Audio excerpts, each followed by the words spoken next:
Have you ever noticed how some people can walk into a room, say one thing, and suddenly everyone's hanging on their every word? Meanwhile, others, no matter how hard they try, just get ignored, talked over, or dismissed. Here's the kicker. It's not about being the loudest, smartest, or most experienced. It's about how you speak in this video. I'm spilling the tea on ways to speak so people can't help but respect you. Some of these will make you nod. Others might make you squirm, but I promise they'll all change the way people see you, ready to level up your voice. Let's go one ditch, the "I'm sorry" habit. Okay, let's talk about the two words that are ruining your life. I'm sorry. Yeah, I said it. Stop apologizing for every little thing. It's not cute, it's not polite, and it's definitely not helping anyone respect you. Controversial.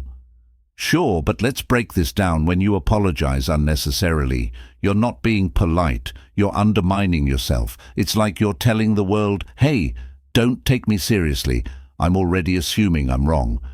You're practically handing people permission to walk all over you. Picture this.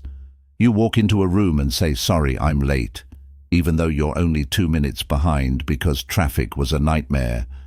Now you've framed yourself as the problem when honestly, life just happened. Or how about this classic, someone bumps into you and you blurt out, oh sorry, what are you sorry for being physically present? Let me tell you about the time I realized I had a full-blown sorry addiction. I was in a meeting and someone interrupted me, and guess what I said? Oh sorry, go ahead, excuse me. Why was I apologizing for being interrupted? That was my turning point. So I started catching myself every time I was about to say, I'm sorry. I stopped and asked myself, do I actually owe anyone an apology, or am I just trying to soften the moment? Spoiler alert, 90% of the time, there was no reason to apologize. Apologizing when it's unnecessary isn't just a habit, it's a mindset. It's like you're apologizing for existing, for taking up space, for being human. And if you keep doing it, guess what? People will start to believe you. They'll see you as someone who's always in the wrong, someone who doesn't value themselves enough to stand tall. But here's the truth. You have every right to take up space, to have opinions, to make mistakes. Respect doesn't come from saying, I'm sorry. It comes from owning your presence and your imperfections. So what do you say instead? Let's rewrite the script. Instead of, sorry, I'm late, try thank you for waiting. Instead of sorry for bothering you, say, do you have a moment? Instead of sorry, can I add something? Go with, I'd like to add something. Boom, now you're confident and respectful without apologizing for your existence. The next time you're about to say, I'm sorry, pause. Ask yourself, do I actually need to apologize, or am I just trying to make myself smaller? Respect starts with how you respect yourself. Ditch the unnecessary sorries, and you'll be amazed at how people start to see and hear you differently. 2, set boundaries and stick to them. Let's cut through the fluff. If you're not setting boundaries, you're not being selfless, you're being spineless. Yeah, I said it, and before you get mad at me, think about it. How many times have you said yes to something you didn't want to do, just to keep the peace? How often have you let someone overstep because you didn't want to seem difficult? Let's talk about why boundaries are not just nice to have, they're a requirement for respect. Here's the deal, boundaries aren't about keeping people out. They're about teaching people how to engage with you respectfully. Think of them as the rules of your personal game. No boundaries, no rules. And if there are no rules, people will play however they want. Spoiler alert, that usually doesn't end well for you. Let me make it simple. When you don't set boundaries, you're basically saying, your comfort is more important than my sanity. Sound familiar? That's why you're stuck answering texts at 2 a.m. or working late because someone forgot to finish their part of the project. Here's where it gets controversial. When you start setting boundaries, people are going to get mad. Why? Because they've gotten used to you bending over backward for them. Trust me, I've been there one time. I told a close friend. I couldn't help the move because I had other plans. They hit me with the guilt trip. Wow, I thought you were someone I could count on. And for a second I almost caved. But then I realized this isn't about me being a bad friend. It's about them not respecting my time. So I stuck to my boundary. Guess what? They found someone else to help, and we're still friends. People will adjust, but only if you hold the line. I'll never forget the day I realized my lack of boundaries was costing me my peace. I had this co-worker who always dumped last-minute tasks on me. At first I'd say sure, no problem, because I wanted to seem helpful. But then I noticed a pattern every time I bailed them out. They'd do it again, one. Then I noticed a pattern every time I bailed them out. They'd do it again one night as I was staying late to fix their mistakes. I had an epiphany. I thought, why am I prioritizing their lack of organization over my own life? So the next time they tried it, I said, I can't help with that right now. You'll need to figure it out. Did they pout? Sure. Did they figure it out? Absolutely. And I went home on time for once. Here's the truth. Boundaries aren't about being mean. They're about showing people and yourself that your time, energy, and well-being matter. If you don't value your limits, no one else will. But here's the other side of it. Boundaries aren't just for the people who respect you. They're for the people who don't. Setting boundaries helps you filter out those who aren't willing to treat you with dignity.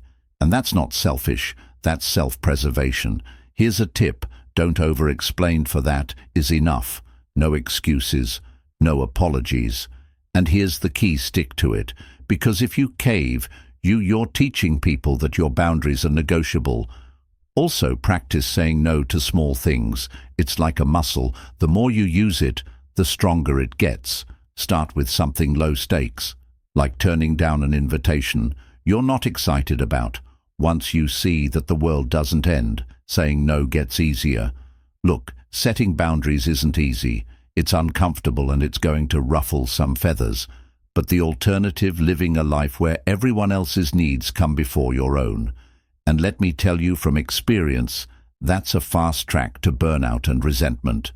So start small, define what you need, communicate it clearly, and most importantly, stick to it. Because the only people who get upset about your boundaries are the ones who benefit from you having none. And honestly, good riddance. Set the boundary. Trust me, it's worth it. 3. Master the art of pausing. You felt that, didn't you? That little bit of tension when I paused. That's the power of silence. My friend, it makes people pay attention. But here's the catch. Most people are so uncomfortable with silence that they'll do anything to fill it. They talk too much, rush their points, and end up sounding like they're trying to sell you something instead of simply speaking their truth. But here's the controversial reality. The pause isn't empty. It's where your power lives. We live in a culture where speed is everything. Fast talkers are seen as confident, quick thinkers. But here's the thing. Fast doesn't always mean effective. When you speak quickly without pauses, your words can feel like background noise. Something people hear but don't really listen to, but a pause that forces people to tune in. It creates anticipation. It's like music. Imagine a song that's just non-stop, beats with no breaks or changes. It's overwhelming, right? A pause in music creates rhythm, and a pause in speech does the same.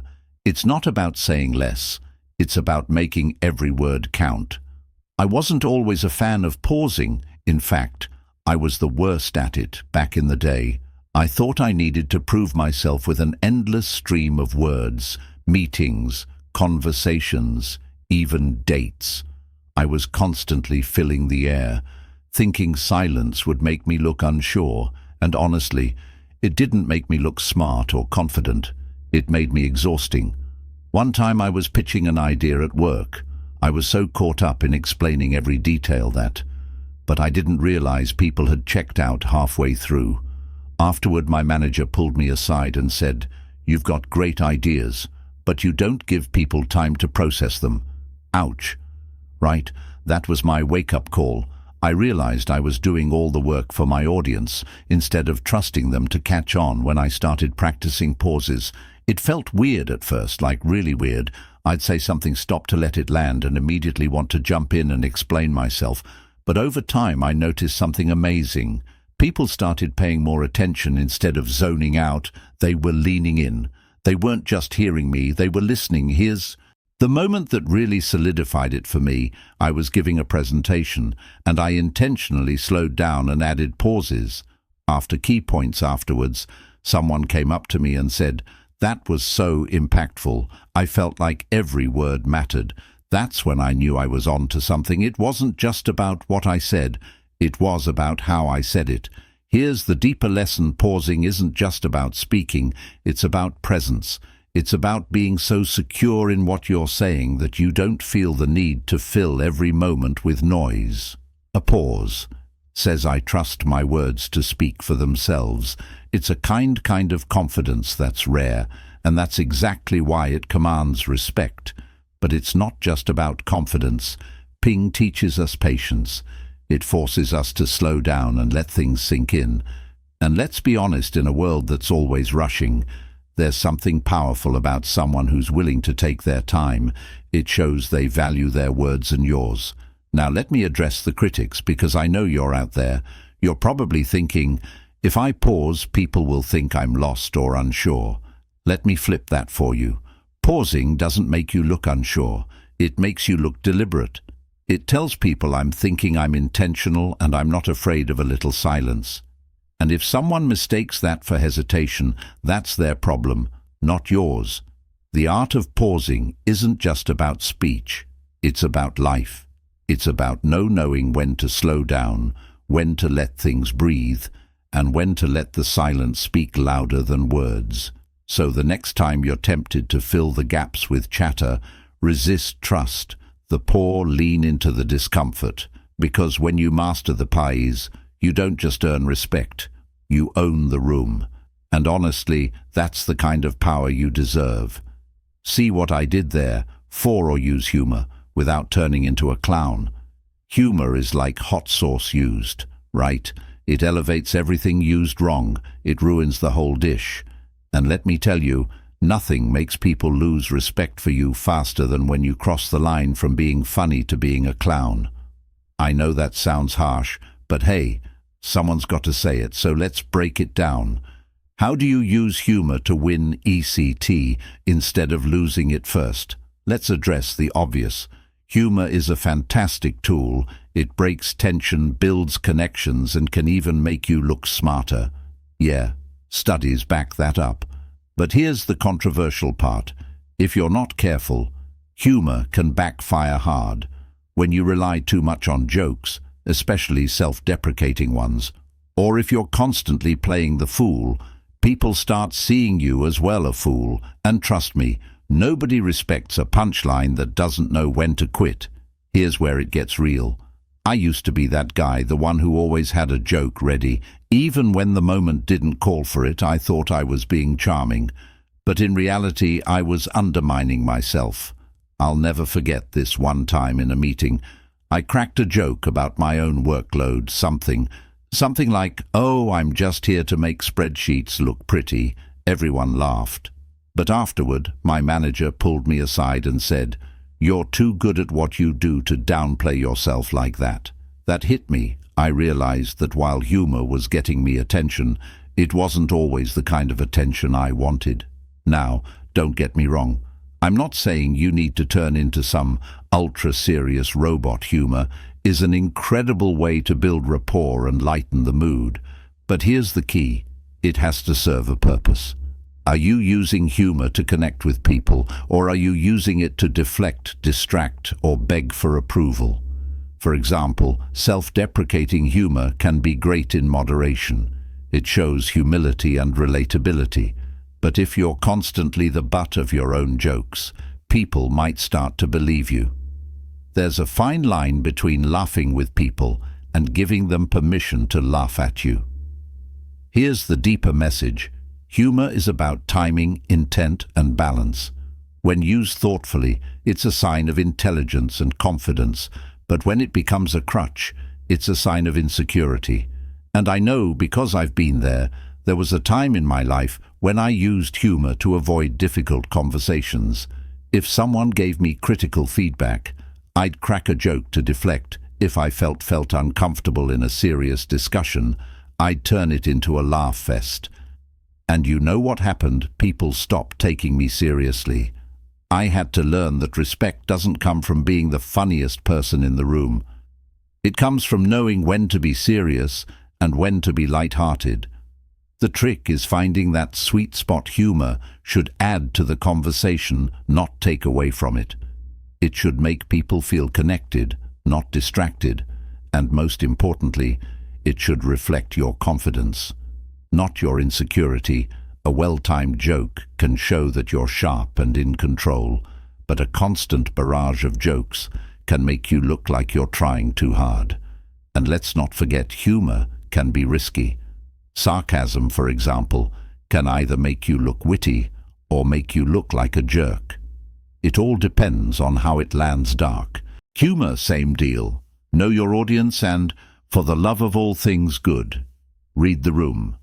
There's nothing more cringeworthy than a joke that bombs because it was tone-deaf at its core.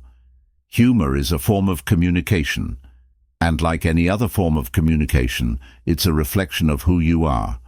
Are you using it to build people up, or tear them down, to mask your insecurities, or to show your confidence? Because here's the truth, respect isn't about how many people laugh at your jokes, it's about how your humor makes them feel.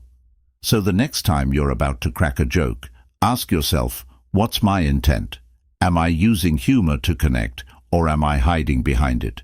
Because when you strike that balance, when you use humor with purpose and confidence, you're not just funny, you're unforgettable. And hey, if all else fails, just remember, dad jokes are always a crowd pleaser unless they're terrible. In which case, maybe rethink your strategy. 5. Drop the gossip. Let's get controversial. Gossip.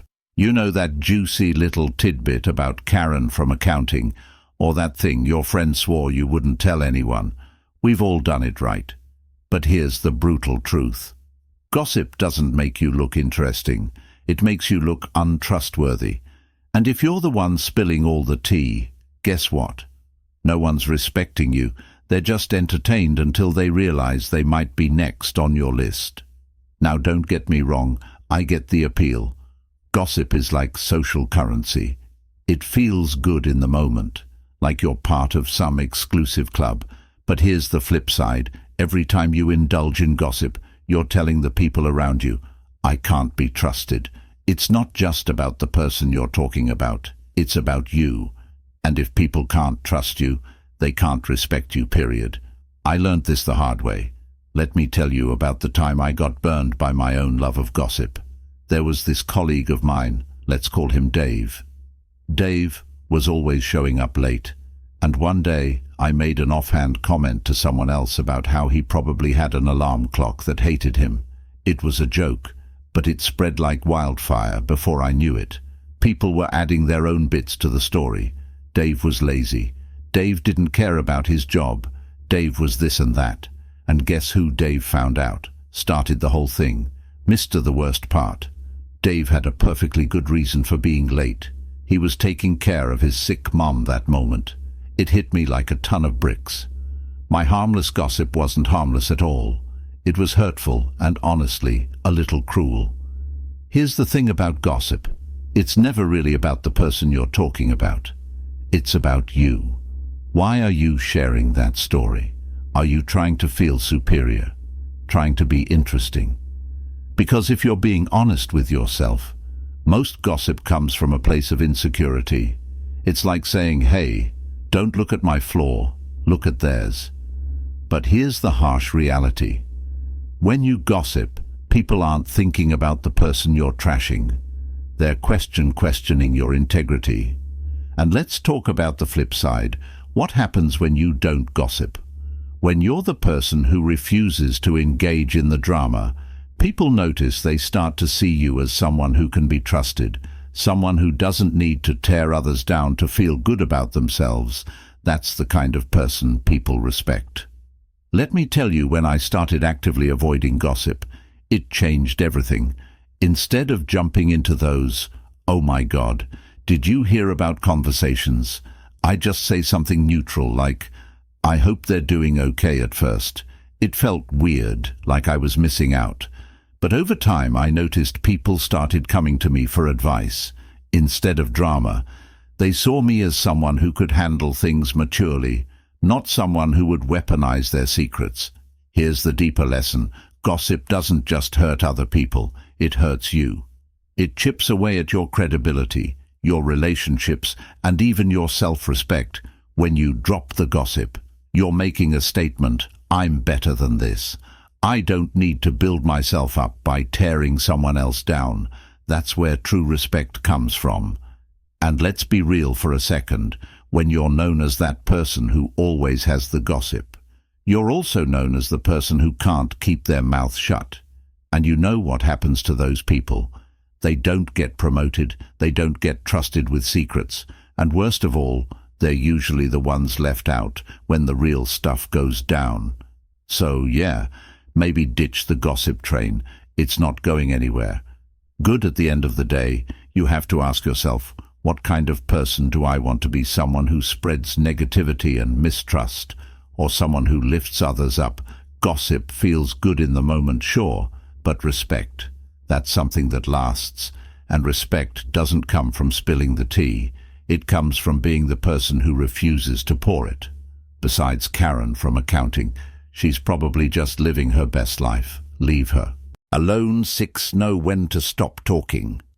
All right, here's a spicy truth bomb for you. Most people talk too much. Yeah, I said it. And you know what? It's costing you respect. The uncomfortable reality is this. Sometimes the most powerful thing you can say is nothing but, "Oh, the temptation to keep going, to explain, to fill every silence." It's real, right? Let's get into it. Why do we do this? Why do we feel the need to keep talking long after we've made our point? Let's be real. It's insecurity. We think if we stop talking, people will assume we're unsure or that we don't know enough. So we keep rambling, hoping to prove how smart, funny, or valuable we are. News flash, overt talking does the opposite.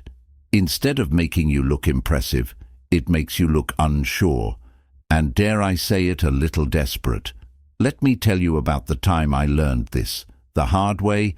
I was pitching an idea to a client, and I thought I absolutely nailed it. But instead of stopping and letting them digest my brilliant point, I just kept going.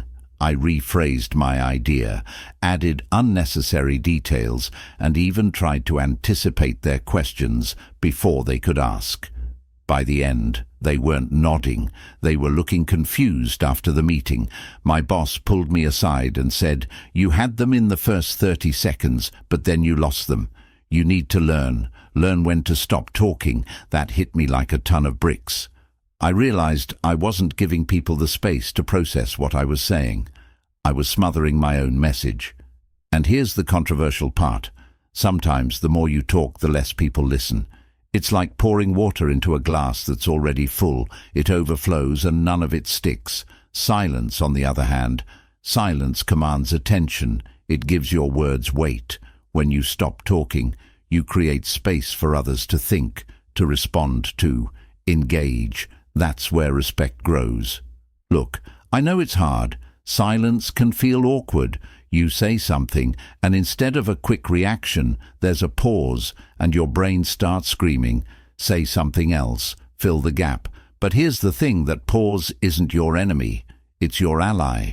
It's in those moments of silence that people process your words and decide to take them seriously. Here's the deeper truth. Knowing when to stop talking isn't just about communication. It's about confidence. It's about trusting that your words have value without needing to back them up with endless explanations or filler.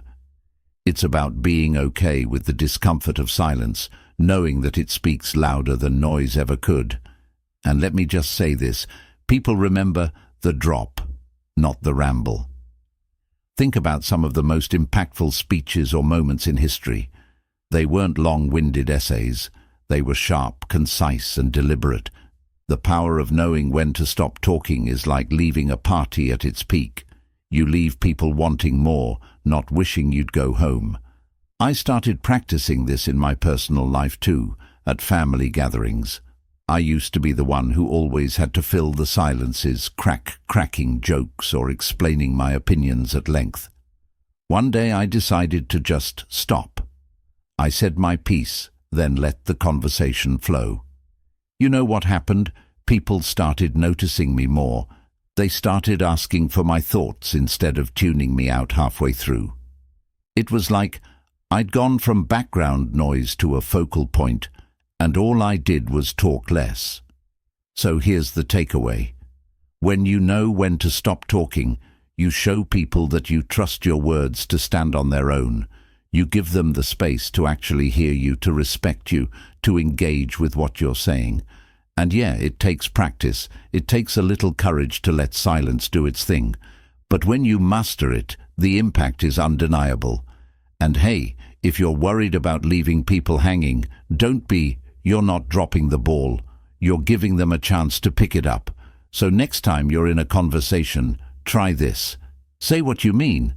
Then stop. Sit with the silence. Trust me, it'll speak volumes. See what I did there, all right, folks? There you have it. Ways to speak, so people respect you. All wrapped up with a little controversy, a lot of honesty, and hopefully a good laugh or two. But let's get real for a second. Respect isn't about following a list of tricks or hacks. It's about how you show up for yourself and others every single day. It's about owning your words, your space, and your impact. Here's the thing, words are powerful.